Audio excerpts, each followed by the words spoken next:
బతుకు ఈ బురద వరకే పరిమితం. పోల్చి మాట్లాడితే పుచ్చ పగులుతుంది. ఆ సరదా తొందరలోనే తీరుస్తానులేవే.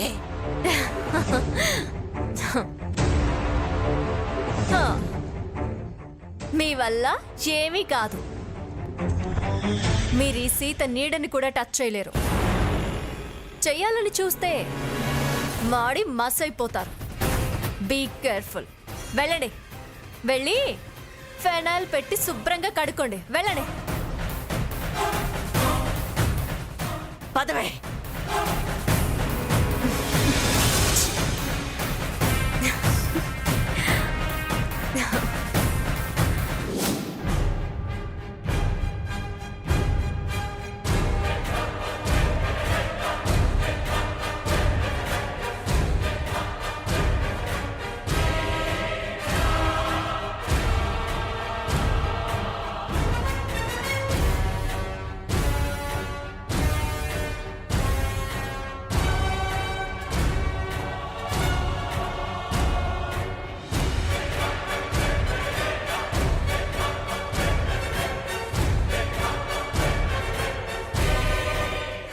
అదే కరెక్ట్.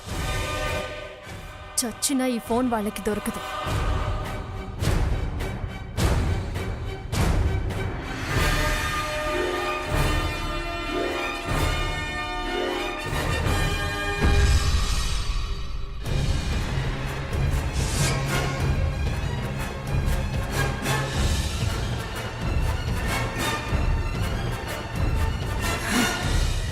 పీడ విరగడైపోయింది. మీకు నెట్వర్క్ వాడు కాదు కదా, సెల్ ఫోన్ కంపెనీ వాళ్ళు కూడా, పోస్ట్ ఆఫీస్ వాళ్ళు సహకరించినా ఇంకా మీరు ఆ ఫోన్ అడ్రస్ని అస్సలు కనుక్కోలేరే.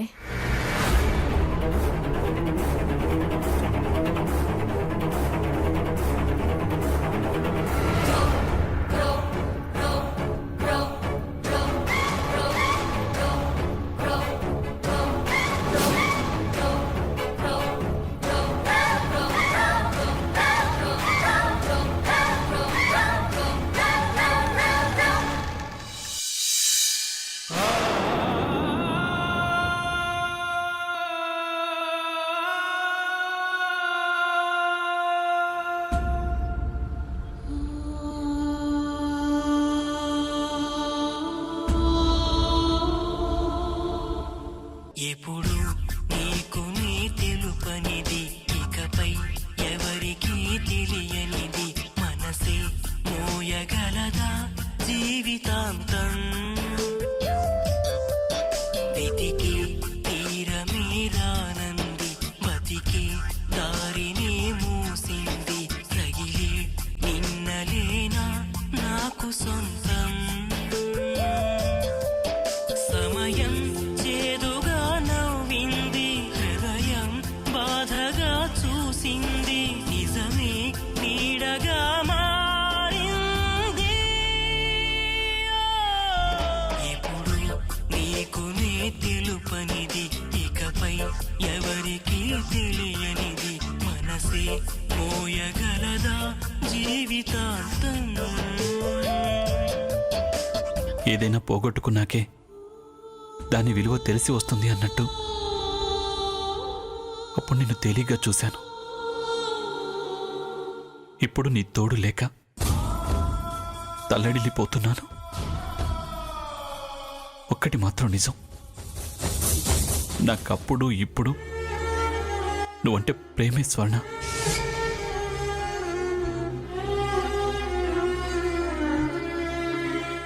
అప్పుడు ఇప్పుడు ఎప్పుడు బాధ పెడుతూనే ఉన్నాను బావా. బయటపడే అవకాశం వచ్చే వరకు నన్ను క్షమించు. నువ్వు లేని ఈ ఒంటరి బతుకు నేను బతకలేకపోతున్నాను.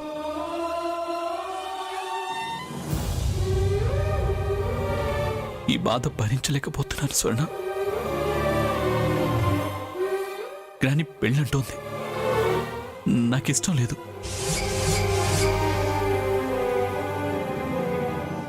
కానీ బాబుకి ఒక ఆయ అవసరం. ఆ స్థానమే హంసకిచ్చేది. వాడికి తల్లే కాని నాకు భార్య కాలేదు. ఇది నిజం, ఇది నిజం. నన్ను నమ్ము స్వర్ణ.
నాలాంటి పరిస్థితి ఏ భార్యకి రాకూడదు.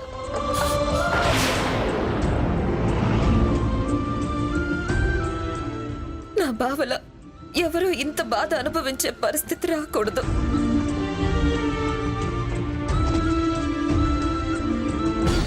అయినా ఇది ఎల్లకాలం ఉండే బాధ కాదు. అన్నీ తొలగిపోతాయి బావా. త్వరలో మనం కొత్త జీవితం ప్రారంభిస్తాం. అంతవరకు నన్ను క్షమించు.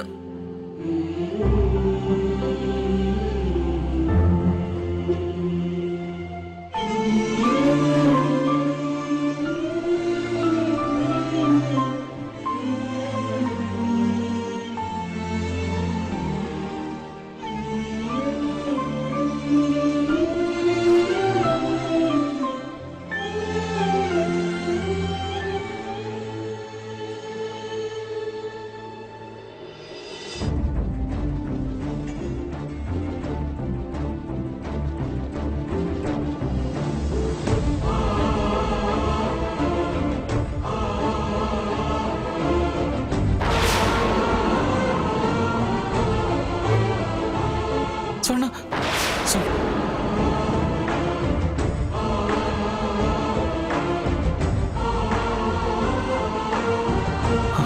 స్వర్ణ, స్వర్ణ, స్వర్ణ, స్వర్ణ, ఏమైందిరా? సకేత్ సాకేత్! సకేత్ స్వర్ణ, ఏంట్రా? స్వర్ణ, ఏంట్రా? స్వర్ణ వచ్చింది. స్వర్ణ, సాకేత్! స్వర్ణ, స్వర్ణ, స్వర్ణ, సాకేత్! స్వర్ణ, సాకేత్! స్వర్ణ, ఏమిటండి వీడు? స్వర్ణ, స్వర్ణ, సాకేత్! స్వర్ణ, ఏమైందిరా? ఏంట్రా? ఏమైంది? స్వర్ణ, స్వర్ణ గ్రాని, నా స్వర్ణ, నా స్వర్ణ చనిపోలేదు గ్రాని. స్వర్ణ చనిపోలేదు తాతయ్య. స్వర్ణ చనిపోలేదు. అవును గ్రాని, స్వర్ణ చనిపోలేదు.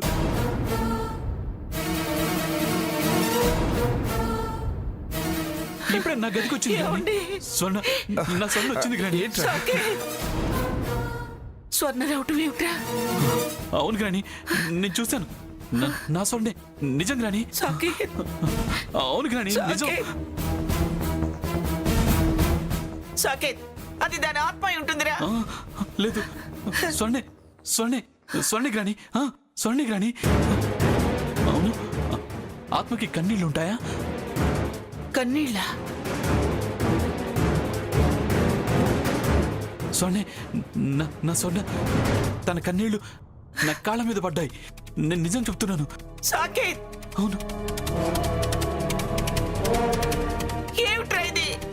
అది నీ కల అయి ఉంటుందిరా, లేదా నువ్వు భ్రమపడి ఉంటావు. లేదు, లేదు గ్రాని, లేదు. తను స్వర్ణే, నా స్వర్ణే గ్రాని, నా స్వర్ణే గ్రాని. తన కన్నీటి స్పర్శ నన్ను నిద్ర లేపింది. తను వెళ్ళటం నేను చూశాను. సాకేత్! చూశాను గ్రాని. సాకేత్! ఏమైంది? చనిపోయిన మనిషి తిరిగి రావటం ఏమిట్రా? చెప్పు.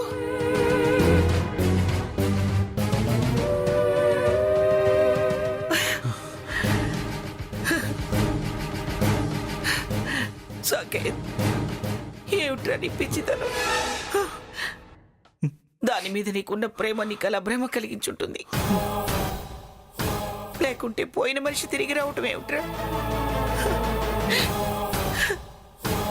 లే, వెళ్ళు.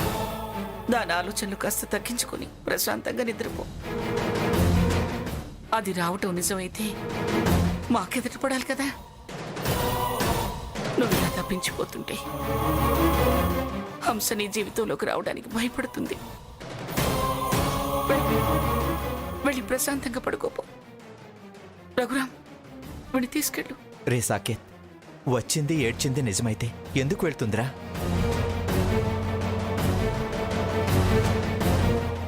రఘురామ్, వాడిని తీసుకెళ్ళి నువ్వు వాడి రూమ్లో పడుకో. అలాగే నానమ్మ.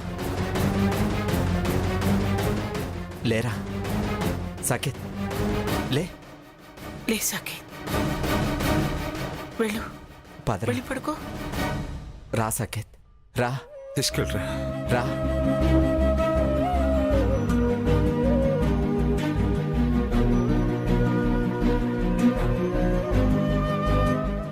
దాని ఆలోచనలో నుంచి వాడు బయటపడాలంటే హంసతో వాడి పెళ్లి జరిగిపోవాలి.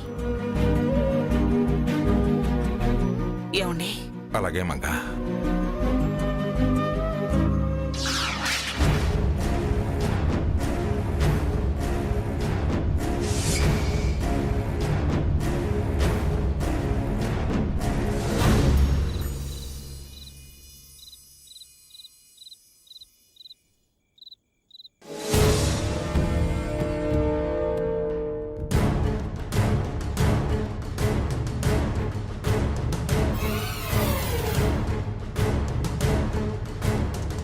సాకేత్ బాధని చూసి దుఃఖాన్ని ఆపుకోలేకపోతున్నాను తాతయ్య గారు.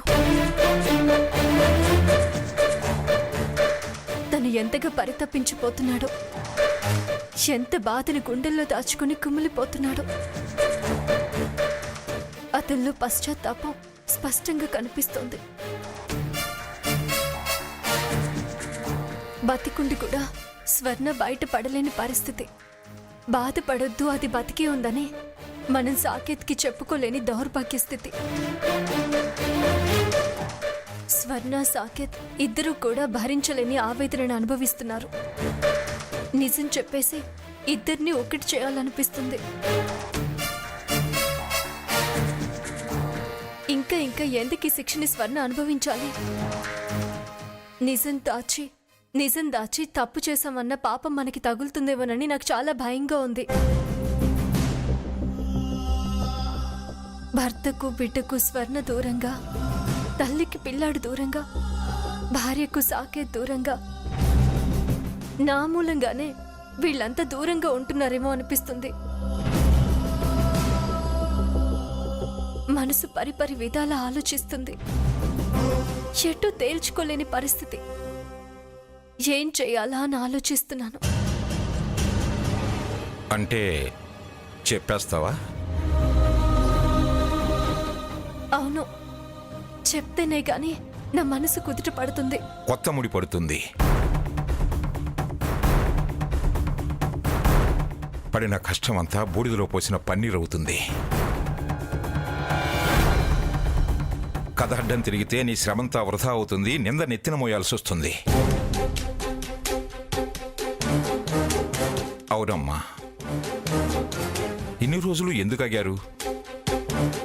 నాకు తెలిసి కూడా మాట వరసకైనా నేనెందుకు చెప్పలేదు? మీ ఇద్దరి ఆలోచనల ప్రకారం వాళ్ళ నోటితోనే నిజం కక్కించాలని. ఓపిక పట్టలేకపోతే వాళ్ళు కథని మార్చేస్తారు. మిమ్మల్ని దోషుల్ని చేస్తారు. మోసగాళ్ళు మాయమాటల్ని తీయగా చెబుతారు, నమ్మకం కలిగిస్తారు. నిజాలను అబద్ధం చేస్తారు.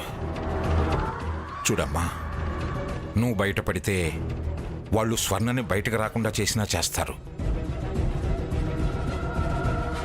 పట్టినంత కాలం కాకపోయినా మరో 4 రోజులు ఓపిక పట్టండి. ఈలోపు మన ముగ్గురం కలిసి ఆలోచించి మంచి సమయం చూసి వాళ్ళని ఎలాగోలా ఇరికించి విషయం కక్కిద్దాం. అందాక ఈ బాధను నేను భరించగలనా? తప్పదమ్మా. లక్ష్యం చివరికి చేరే ముందు ఓపిగ్గా ఒడుపుగా అప్రమత్తంగా ప్రవర్తించాలి, లేకపోతే చేజారిపోతుంది. వ్యథలు వ్యథలే మిగిలిపోతాయి. ఒంటరిగా అంత సాహసం చేశావు. నేను నీకు సాయంగా నిలబడిన తర్వాత భయపడాల్సిన పనే లేదు. ఈ బాధ శాశ్వతంగా దూరం కావాలి అంటే, భవిష్యత్తు సంతోషాలతో నిండాలి అంటే సహనం వహించక తప్పదు. నా అనుభవంతో చెబుతున్నాను, వినండమ్మా. సరే తాతయ్య గారు, మీరే సాకేత్ ఓదార్చాలి. మేమిద్దరం ధైర్యం చేయలేము. సాకేత్ మొహం చూస్తూ మాట్లాడే సాహసం చేయలేని పరిస్థితిలో ఉన్నాం మేమిద్దరం. అవును తాతయ్య గారు, నేను ఎలాగూ ధైర్యం చేయలేను. నేను బావ మొహం చూస్తూ మాట్లాడే సాహసం చేసే స్థితిలో నేను లేను.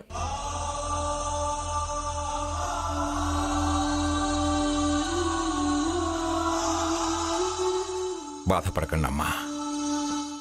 నేను వాణ్ణి సముదాయిస్తాను, ధైర్యం నూరిపోస్తాను.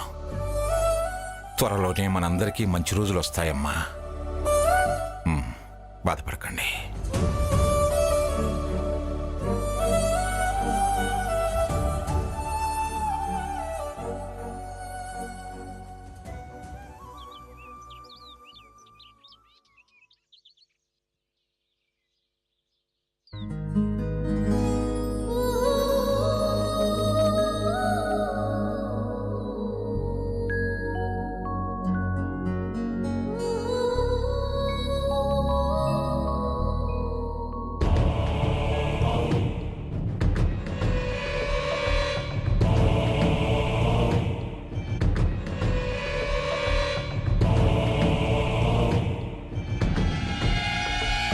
ఎన్ని రోజులు మొహం తిప్పుకు వెళతావులే.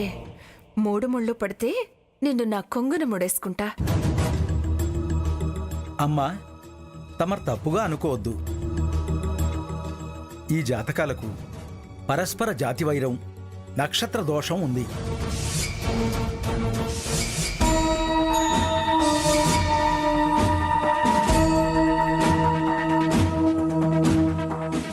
ఈ జాతకాల వివాహానికి కలవవు, విరుద్ధం కూడా ఉంది.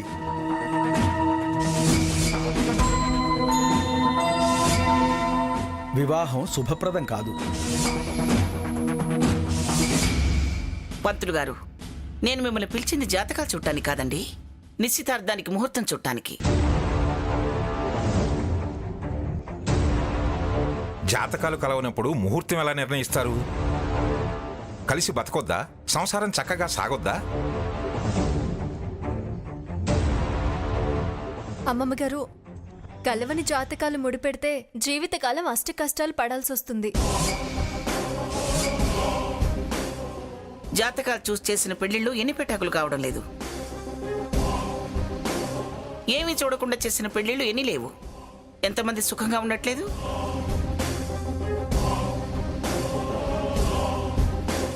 చూడండి పంతులు గారు, ఆ జాతకాలు పక్కన పెట్టండి. నిశ్చితార్థానికి ముహూర్తాలు ఎప్పుడున్నాయో చూడండి. అది పేరు బలంతోనే చాలు. అలాగేనమ్మా.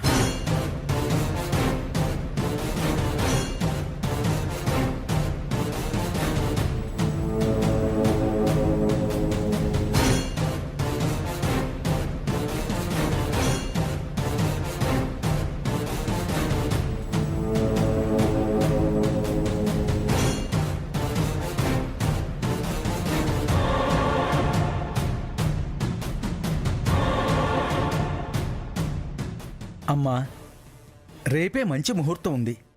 నిశ్చితార్థం జరిపించవచ్చు.